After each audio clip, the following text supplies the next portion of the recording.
समाज नजर आते हैं, बड़े बड़े बड़े शहर नजर नहीं आते। मैं ज़्यादा अपनी गल नहीं कराँगी, जिन्हें लोगों ने पूछा कैप्शन करना मुझे बस एक गल कराँगी कि इस वक्त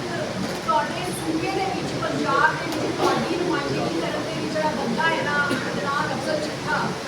वो बेहतरीन काम कर रहे हैं कि अगर तुम चाहते हो कि वफाक के भी कोई गल होए, उत्ते वाले लैवल पर भी गल होए, तो बनाल तारक जोड़ा असीं सारिਆਂ ने मिलके जिताना है, क्योंकि असीं सारे लीडर एंड के वर्कर हाँ और वर्कर का यह काम है कि अपनी पार्टी का जोड़ा ड्यूटी ला दे वो अखा बंद करके मेहनत करे, काम करे और रिजल्ट अदा करा दे छोड़े। लेकिन मैं समझती है कि जी बंदे अपनी आज के काबिल ने तय की है सानू अज वादा करके सोचना चाहिए है कि जी बंदे भी असीं बनाई है वो असीं हरफ ब हरफ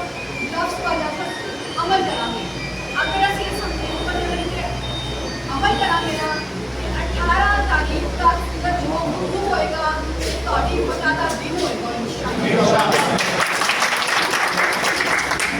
अभी मैं अपने भरावां नूं और अपने बुजुर्गों की गल कहांगी कि इस वेले साडे सूबे नूं साडी खातून सीएम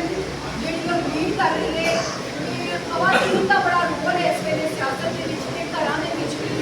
ते मेरी अपनी भैणां नाल मावां दे नाल दरखास्त बड़े सारे भरावां नूं कि इलैक्शन पर दिन खवातीन ने कोई वोट जरूर लेके जाना है, उन्हां कोलों वोट जरूर कास्ट करवाने है, क्योंकि समझ लो कि असीं खवातीन को इग्नोर कर देंगे